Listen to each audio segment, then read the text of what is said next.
Selamat bertemu kembali saudara kekasih dalam Tuhan. Semoga damai sejahtera dari Tuhan kita Yesus Kristus menyertai saudara-saudara semua.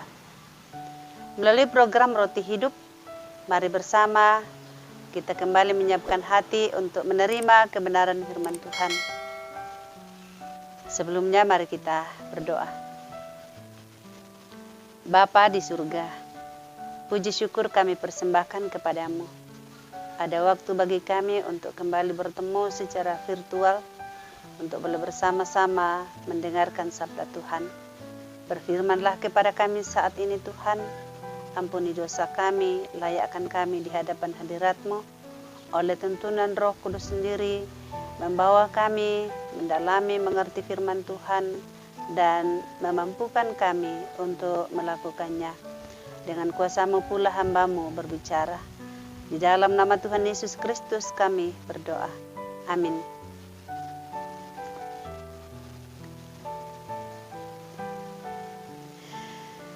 Satu Raja-Raja 19 ayat 1 sampai ayat yang ke-8. 1 Raja-Raja 19 ayat 1 sampai 8, Elia di Gunung Horeb. Ketika Ahab memberitahukan kepada Izebel segala yang dilakukan Elia dan perihal Elia membunuh semua nabi itu dengan pedang, maka Izebel menyuruh seorang suruhan mengatakan kepada Elia, "Beginilah kiranya para Allah menghukum aku, bahkan lebih lagi daripada itu, jika besok kira-kira pada waktu ini aku tidak membuat nyawamu sama seperti nyawa salah seorang dari mereka itu." Maka takutlah ia, lalu bangkit dan pergi menyelamatkan nyawanya. Dan setelah sampai di Beersheba, yang termasuk wilayah Yehuda, ia meninggalkan bujangnya di sana. Tetapi ia sendiri masuk ke padang gurun sehari perjalanan jauhnya, lalu duduk di bawah sebuah pohon arar. Kemudian ia ingin mati, katanya, "Cukuplah itu. Sekarang ya Tuhan, ambillah nyawaku, sebab aku ini tidak lebih baik daripada nenek moyangku." Sesudah itu ia berbaring dan tidur di bawah pohon arar itu. Tetapi tiba-tiba seorang malaikat menyentuh dia serta berkata kepadanya, "Bangunlah, makanlah." Ketika ia melihat sekitarnya, maka pada sebelah kepalanya ada roti bakar dan sebuah kendi berisi air. Lalu ia makan dan minum, kemudian berbaring pula. Tetapi malaikat Tuhan datang untuk kedua kalinya dan menyentuh dia serta berkata, "Bangunlah, makanlah. Sebab kalau tidak, perjalananmu nanti terlalu jauh bagimu." Maka bangunlah ia, lalu makan dan minum, dan oleh kekuatan makanan itu, ia berjalan 40 hari, 40 malam lamanya, sampai ke gunung Allah, yakni Gunung Horeb. Amin. Krisis rohani. Saudara-saudara yang dikasihi di dalam Tuhan, apa respon kita ketika kita menemui sebuah kegagalan? Tentu saja kita kecewa, kita kesal. Bahkan bisa mempersalahkan diri sendiri atau mempersalahkan orang lain, juga bisa mempersalahkan Tuhan. Hal yang sama dialami oleh Elia, seorang nabi Tuhan yang terkenal begitu dipenuhi oleh kuasa Tuhan, dipakai oleh Tuhan secara dahsyat. Dan salah satunya saudara-saudara adalah melalui bacaan kita ini. Perikop sebelumnya baru saja berbicara tentang bagaimana Tuhan memakai Elia seorang diri untuk bisa mengalahkan 450 Nabi Baal. Melalui Elia Tuhan menyatakan kuasanya, membuktikan bagi orang Israel bahwa dialah Allah. Dan itu disaksikan oleh orang-orang Israel disaksikan oleh Ahab, dan itu dilakukan oleh Tuhan dengan perantaraan Elia. Tetapi apa yang dilakukan Elia ternyata tidak cukup mampu untuk membuat Ahab bertobat, Raja Ahab. Dia tetap berkanjang dalam dosanya. Dan ketika Ahab menyampaikan perihal itu kepada Izebel, Izebel menjadi murka dan mengancam Elia. Dalam kemanusiaannya ternyata kita dapat melihat bahwa Elia sekalipun baru saja ia dipakai oleh Tuhan untuk melakukan mujizat, saat itu ia mengalami krisis rohani. Ia menjadi takut dan dikatakan ia pergi lari untuk menyelamatkan nyawanya. Lari ke padang gurun. Bahkan setelah itu ia berkata kepada Tuhan, "Cukuplah itu Tuhan, ambillah nyawaku. Cukuplah itu Tuhan, ambillah nyawaku." Ia begitu putus asa. Tentu saja ia juga begitu kecewa. Ia merasa gagal. Oleh karena ternyata apa yang terjadi justru tidak seperti yang ia bayangkan.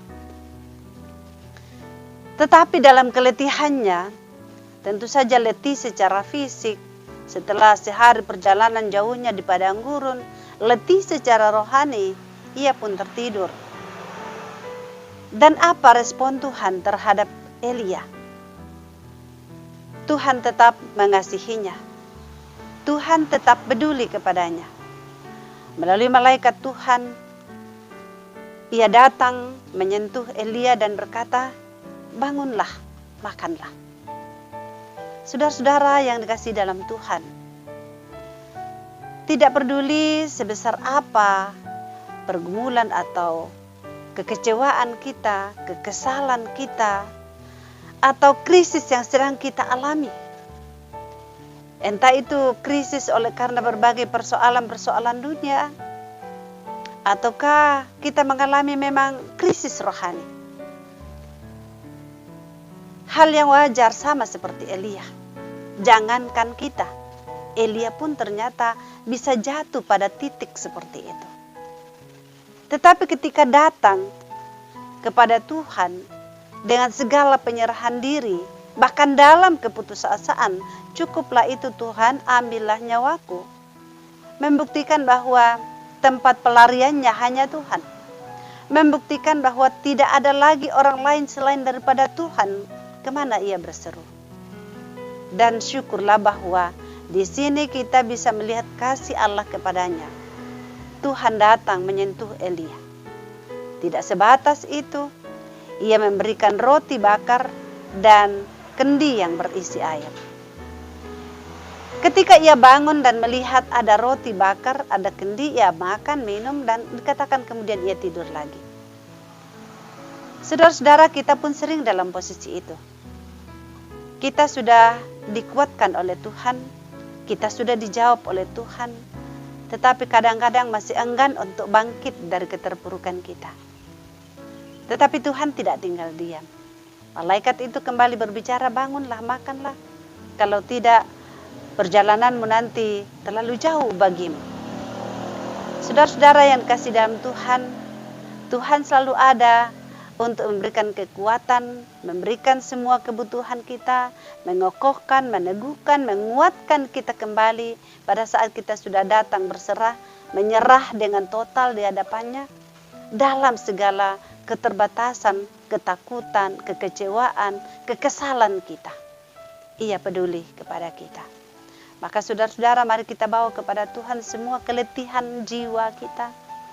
Kita bawa kepada Tuhan setiap hal-hal yang membuat kita terbeban dengan begitu berat. Nyatakanlah pada Tuhan. Jangan putus asa karena ia pasti menjawab kita. Ia akan memberikan kekuatan.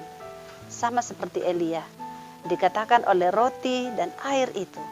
Kemudian ia mampu berjalan 40 hari, 40 malam jauhnya.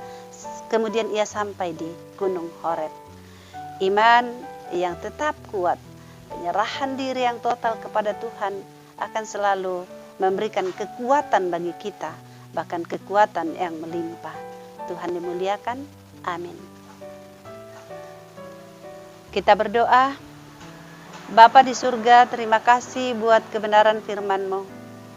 Kami mengakui terkadang kami ada pada titik nadir kehidupan, ketika kami putus asa, ketika kami kecewa, ketika kami merasa gagal.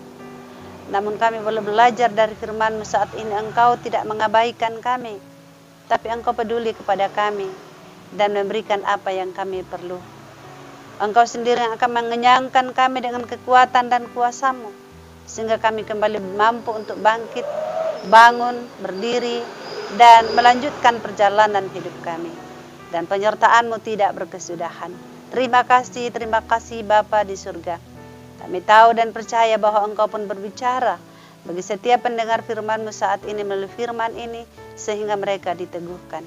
Bapa kami di surga, Engkau tahu setiap keberadaan hidup kami masing-masing. Peliharakanlah kami dalam kasih karunia-Mu agar kami tidak menjadi lemah.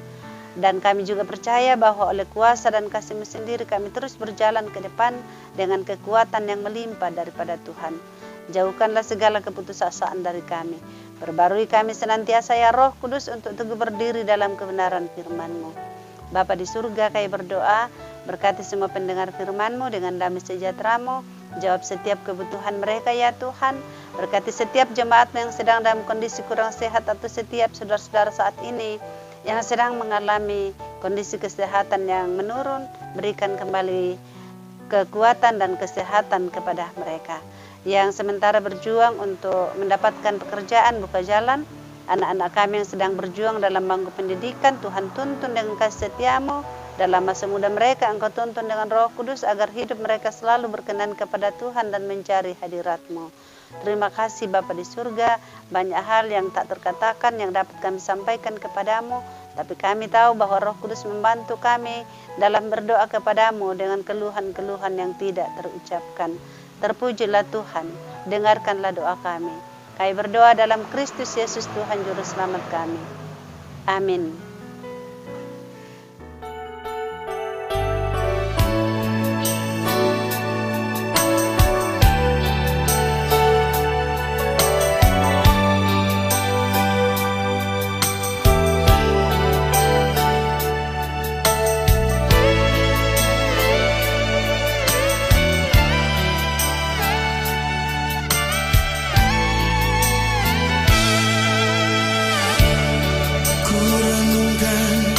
Jalan hidup ini sering ku jauh dari jalan,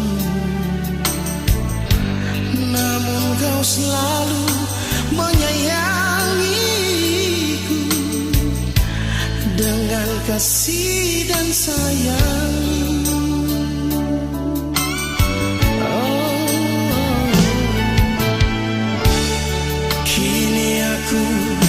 Menyadari Tuhan, apa yang harus aku lakukan. Ku hanya dapat berdoa dan berserah di dalam tangan kasih-Mu Tuhan.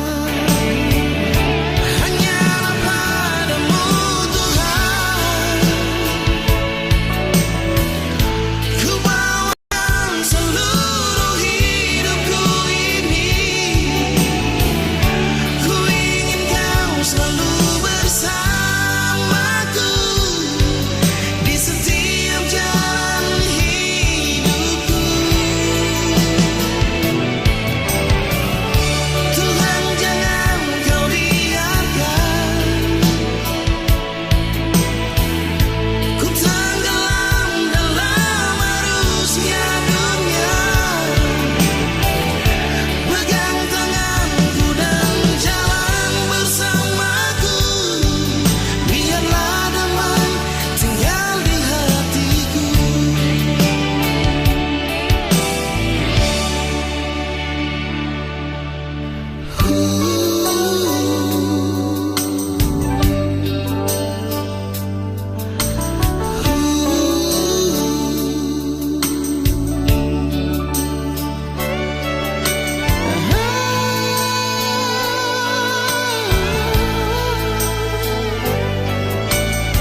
apa yang harus aku lakukan. Ku hanya dapat berdoa dan berserah di dalam tangan kasih.